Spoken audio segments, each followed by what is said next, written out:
Magandang umaga mga kabakas. Yan, araw ng Huwebes, ating duty sa barangay. Yang siguro na-miss nyo yung aking pag-duty sa barangay, samahan niyo ako sa pag-duty. Yang dahil nakapokus dati tayo sa presyo ng palay, ating sinusubaybayan. Yun. Bali, ang kilo ng palay ay 15 pesos, yung dinorado. At ang ordinary, hindi pa natin alam dahil wala pa namang nag-aani ng ordinary. At yun.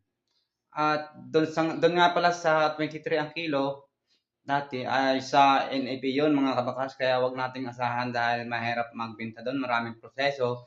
Dapat ay malinis at ano yung walang ipa at ano yung tuyo. Kaya mahirap magbenta.